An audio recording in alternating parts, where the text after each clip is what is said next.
जब आपके हार्ट की मोटर कमज़ोर हो जाती है, हार्ट फैलने लगता है, तो वो ब्लड आगे बॉडी में नहीं जाता है, आपका सर्कुलेशन कम होता है, ब्लड पीछे आपके लंग्स में जाने लगता है। तो उसमें क्या होता है, जब आप चलेंगे तो आपकी सांस फूलेगी, आप लेटेंगे तो आपको लेटने में डिस्कम्फर्ट होगा, आप उठ के बैठना पसंद करेंगे।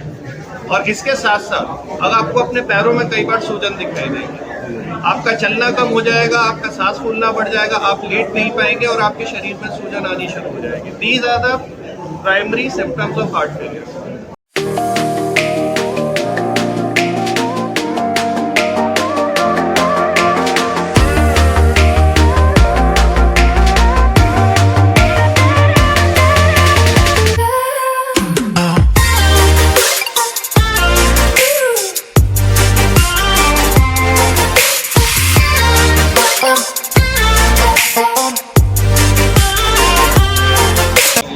असेंबल हुए यहाँ पे इसी थीम में आज हम लोग आरटीमिस का जो कार्डियक विंग है, जिसमें बाईपास सर्जरी, टीम, एंजियोप्लास्टी, ये सब जो करते हैं, पूरे के सारे एक्सपर्ट्स आज हमारे यहाँ साथ हैं। जिसमें बच्चों के हार्ट के सर्जन भी हैं, एडल्ट कार्डियक सर्जन भी हैं, टावी प्रोसीजर जो कि एक यूनिक प्रोसीजर होता है उसके एक्सपर्ट भी हैं, ईपी के एक्सपर्ट भी हैं और एंजियोप्लास्टी के एक्सपर्ट भी हैं। वो सब आज लोगों को आज बताएंगे कि हम लोगों ने हार्ट डिजीज में आरटीमिस में लेटेस्ट किया है और लोगों को अवेयर करेंगे कि किस तरह से हम इस डिजीज से बच सकते हैं। तो सबसे पहले सिर्फ इंट्रोडक्शन से, उसके बाद वन बाई वन सब लोग अपने बारे में बताएंगे। तो मेरा नाम डॉक्टर सुशांत श्रीवास्तव है। मैं कार्डियक सर्जन हूँ, हार्ट के ऑपरेशन करता हूँ। हार्ट के ऑपरेशन हार्ट की उन जटिल बीमारियों के लिए किया जाता है जिनमें दूसरे ट्रीटमेंट के तरीके सक्सेसफुल नहीं होते हैं। तो जैसे अगर किसी को मल्टीपल आर्टरी ब्लॉकेजेस होती हैं तो उसके लिए हम बाईपास सर्जरी करते हैं। अगर किसी के वैल्व की एडवांस बीमारी है तो उसमें हम वैल्व रिप्लेसमेंट या वैल्व रिपेयर सर्जरी करते हैं। हार्ट फेलियर के जो एडवांस पेशेंट्स होते हैं उनके अंदर हम ट्रांसप्लांट या मैकेनिकल हार्ट करते हैं। तो हम एक तो बाईपास के रिजल्ट्स अच्छे हैं और लंबे टाइम तक पेशेंट अच्छा रहता है। अगर किसी पेशेंट की बीमारी बढ़ जाती है या दोबारा उसे बीमारी हो जाती है तो हम सेकेंड ऑपरेशन कर सकते हैं, जिसको हम रीडू ऑपरेशन कहते हैं। तो पहले पुराने ज़माने में रीडू ऑपरेशन का खतरा ज़्यादा होता था, पर आज के ज़माने में रीडू ऑपरेशन हम टेक्निक बहुत इवॉल्व हो गई है और उसका खतरा भी कम हो गया और रिजल्ट अच्छे और कार्डियक सर्जरी से हम मरीजों को लंबे टाइम तक पाए। डॉक्टर कुलदीप अरोड़ा है। मैं यहाँ पर चीफ कैथलैब और senior consultant unit head cardiology hospital. तो इस वर्ल्ड हार्ट डे पे मैं आप लोगों को बस एक मैसेज कम्युनिकेट करना चाहूँगा। हम अधिकतर देख रहे हैं कि पेशेंट हेल्थ पैकेज में ईसीजी या इको कराते हैं, अगर वो नॉर्मल है तो वो ये सोचते हैं कि उनके हार्ट में कोई ब्लॉकिंग नहीं है। तो ये थोड़ा एक मिसकंसेप्शन है। ईसीजी और इको नॉर्मल आ सकता है, अगर किसी का इन्फेक्ट बाईपास होना हो उसका भी ईसीजी और इको नॉर्मल रह सकता है।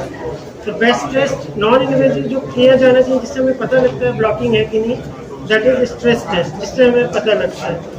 इनफैक्ट हार्ट अटैक के पेशेंट में 20% हार्ट अटैक के पेशेंट में ईसीजी नॉर्मल हो सकता है। तो जब patient first time chest pain और हार्ट अटैक से हमारे पास आता है तब भी 20% पेशेंट में पहला ईसीजी नॉर्मल आ सकता है। मेरा नाम डॉक्टर अमित कुमार चौरसिया है। मैं यहाँ पे senior consultant cardiology, unit chief cath lab और chief of structural heart disease. Basically जब हम स्ट्रक्चरल हार्ट डिजीज बोलते हैं तो हार्ट की नस छोड़ के बाकी जितने भी बीमारी है उसको हम देखते हैं। जैसे कि हार्ट की वैल्व की बीमारी, पहले पुराने टाइम में ये होता था कि सब वैल्व की बीमारी को सर्जरी के द्वारा ही ट्रीटमेंट किया जाता, मगर अब जो सर्जरी से नहीं हो सकते हैं, एकदम सिक पेशेंट है, उनमें भी वैल्व की सर्जरी किया जा सकता है। और इस प्रोसीड्यूर को हम लोग टैवी और टैबक ट्रांसकैथेटर आयोटिक वैल्व रिप्लेसमेंट बोलते हैं। इसमें पेशेंट को हम लोग वेंटिलेटर पे नहीं लेते हैं, ना हार्ट लंग मशीन पे लेते हैं, लोग वैल्व रिप्लेसमेंट करते हैं। अगला दिन पेशेंट चलना फिरना शुरू कर देता है, तीसरा दिन वर्चुअली पेशेंट को हम लोग छुट्टी कर देते हैं। इतना ही नहीं, पहले ये था कि लीक होता हुआ वैल्व में हम लोग का क्या होता था कि वैल्व रिप्लेसमेंट ही एक तरीका होता था। अब हम लोग उस लीक होते हुए वैल्व के जो लिफलेट हैं उसको क्लिप कर देते हैं और इस प्रोसीड्यूर को माइटर क्लिप बोला करते हैं। तो अभी जो इंटरवेंशन कार्डियोलॉजी है वो काफ़ी एडवांस हो चुका है और इन सब प्रोसीड्यूर के द्वारा पेशेंट को हम लोग ठीक कर सकते हैं। कहने का मतलब ये है कि अभी के टाइम में अगर कोई भी हार्ट की बीमारी है तो आप लोगों को डॉक्टर के पास जाना चाहिए, अपना ट्रीटमेंट लेना चाहिए। ऐसा नहीं है कि ट्रीटमेंट नहीं है, सब बीमारी का अभी ट्रीटमेंट अवेलेबल है। करना क्या है कि हमें वहाँ जाके अपना इलाज कराना है। यही मैसेज मैं देना चाहता हूँ इस पर। हमेशा हम लोग बोलते हैं prevention is better than cure. सबसे पहले हम लोग को अपनी हेल्थ की सुरक्षा देनी चाहिए।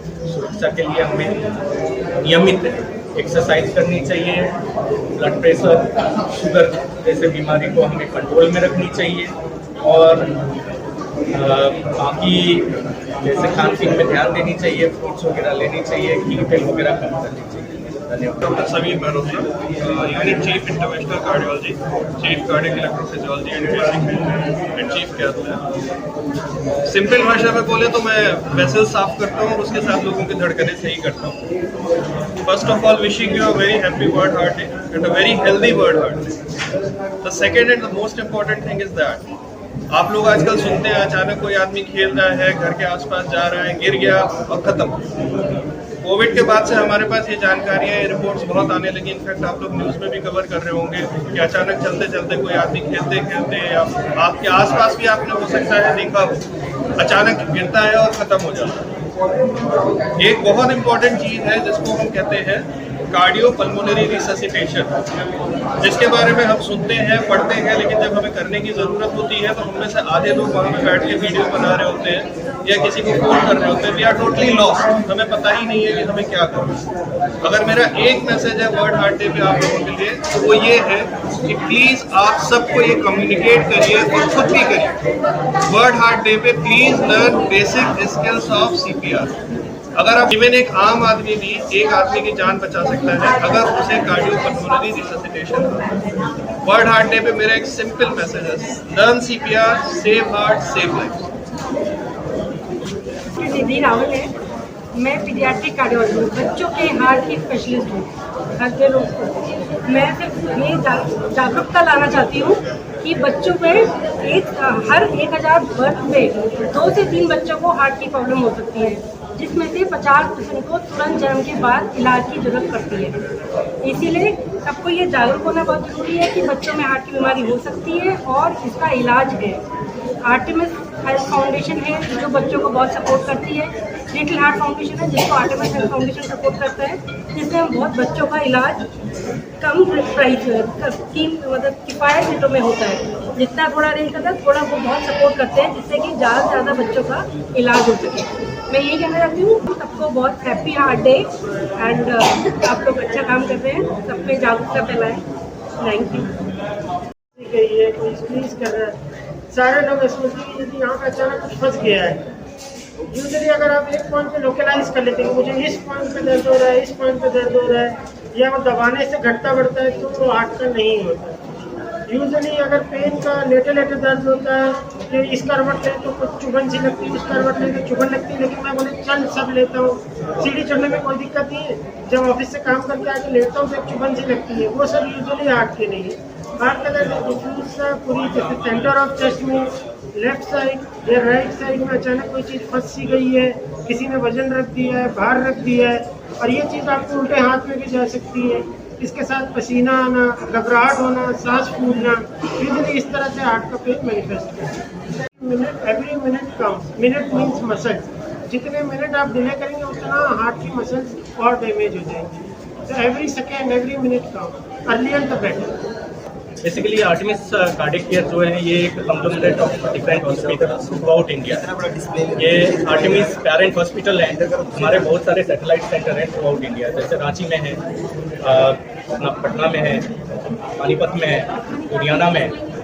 बेसिकली इन सब हॉस्पिटल्स में हम लोग सपोर्ट प्रोवाइड करते हैं और वहाँ पे ये हम लोग we make sure that these patients also get the highest level of treatment as much as possible. So that is the concept of Artemis.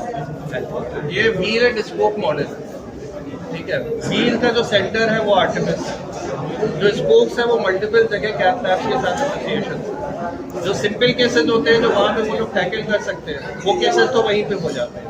जहाँ पे लगता है कि वो केसेस वहाँ की फैसिलिटीज़ में नहीं हो सकते हैं, तो वो केसेस या तो हम लोग में से कोई वहाँ जाके उनको ऑपरेट करता है या वो यहाँ पे शिफ्ट हो जाता है। दोनों तरह से पेशेंट के लिए बेनिफिशियल होना चाहिए और पेशेंट को बेस्ट केयर मिलनी चाहिए। और इससे एक चीज़ और हो गई है, हम टेलीमेडिसिन के थ्रू भी अगर वहाँ पे कोई पेशेंट एडमिट हुआ है तो वहाँ पे जो डॉक्टर है वो हमसे कनेक्टेड है, हम उनका ECG, उनकी रिपोर्ट्स, उनकी एंजियो, आजकल तो टेक्नोलॉजी का ज़माना, आप व्हाट्सएप पे एंजियो की वीडियो भेज सकते हैं, वो सारी चीज़ें देख के उनको एडवाइस कर देते हैं, उनको बता देते हैं। So we all are working in a sync in this wheel and spoke model. Heart attack और कार्डियक अरेस्ट में बहुत ज़्यादा डिफरेंस है। हार्ट अटैक का मतलब है हार्ट की कोई एक नस एकदम से बंद हो गई है, उसके चलते क्या हुआ है कि मीन्स आपको छाती में दर्द होना शुरू हो गया, पसीने आना शुरू हो गया, सांस फूलना शुरू हो गया, धड़कन तेज हो गए, ये सब। अब ज़्यादा देर तक अगर वो बंद होता है या एक या दो नस बंद हो गए तो एक ही बार में जो हार्ट रुक जाता है उसको हम लोग बोलते हैं कि मीन्स कार्डियक अरेस्ट।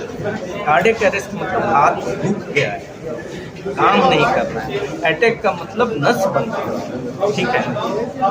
अटैक के चलते कार्डियक अरेस्ट हो सकता है, मगर कार्डियक अरेस्ट अटैक के अलावा और भी चीज़ों में जैसे किसी में हाइपरट्रोफिक कार्डियोमायोपैथी का बीमारी है, वो एक बीमारी कैसा है कि मीन्स ये जन्मजात से जेनेटिक बीमारी है। सडन हार्ट रेट ऊपर जाता है, ब्लड की सर्कुलेशन कम होती है और हार्ट बंद होता है। ज़्यादातर ये फुटबॉल फील्ड में जो गिरते हुए आप देखते हैं उन सब में हाइपरट्रोफिक कार्डियोमायोपैथी होता है, क्योंकि आपको मैं बताऊँ तो 500 लोगों में से एक लोग में ये बीमारी होने का चांस रहता है। मतलब कितने लोगों को मालूम है इसके बारे में? नहीं मालूम है हम लोगों को। ये है डिफरेंस कि हार्ट अटैक मतलब मीन्स नस बंद होके चेस्ट पेन हुआ है, वो है। कार्डियक अरेस्ट मतलब हार्ट रुक गई है, उसको चालू करना जरूरी है। आइदर हम लोग को CPR शुरू करना पड़ता है या जैसे मैंने बताया हार्ट रेट ऊपर गया हुआ है उसके चलते हुआ है तो ये ED पैच जो आप हर मॉल में आजकल देखते हैं वो लगा के सख्त देना जरूरी होता है, जिसके चलते कि मीन्स हार्ट की जो चाल है, नॉर्मल चाल है, वापस आ जाए। सर आज प्रेस आर्टेमिस की तरफ से मैं एक ही चीज़ बोलना चाहूँगा, प्रिवेंशन इज बेटर देन, ठीक है। हम सब कोई को अपनी हेल्थ की जिम्मेदारी खुद उठानी है और हमें अपनी जो प्रिवेंट करने के तरीके हैं, जैसे कि BP है तो उसको कंट्रोल में रखिए, शुगर है तो उसको कंट्रोल में रखिए, स्ट्रेस को कंट्रोल में रखिए। अगर घर में हार्ट की बीमारी चलती आ रही है तो बार बार डॉक्टर के पास जाके आपको उसकी इलाज कराना ज़रूरी होता है। उसके अलावा हमें नियमित व्यायाम करनी चाहिए। नियमित आध्यात्मिकता भी एक तरीका है जिसके चलते आपकी ना स्ट्रेस लेवल बहुत कम हो जाती है, वो सब में भी हमें ध्यान देना पड़ेगा। बाहर के लोग आपको बोलेंगे कि मीन्स ये पाखंडी बन गया है, मगर वो लोग भी तो कर ही रहे हैं। हर संडे तो वो भी चर्च से आते हैं। आध्यात्मिकता तो हर जगह है, नहीं करेंगे तो स्ट्रेस लेवल आपका कम नहीं आएगा। एट द एंड हमें अपनी एक सोशल सर्कल भी बनानी है, क्योंकि हम सब घर से दूर रह रहे हैं तो सोशल सर्कल तो बनाना पड़ेगा आपको स्ट्रेस लेवल नीचे लाने के लिए। तो हेल्दी हार्ट के लिए basically it is not your body only, it is also your mind that has to be healthy. And यही संदेश मैं सबको फैलाना चाहूँगा। Thank you.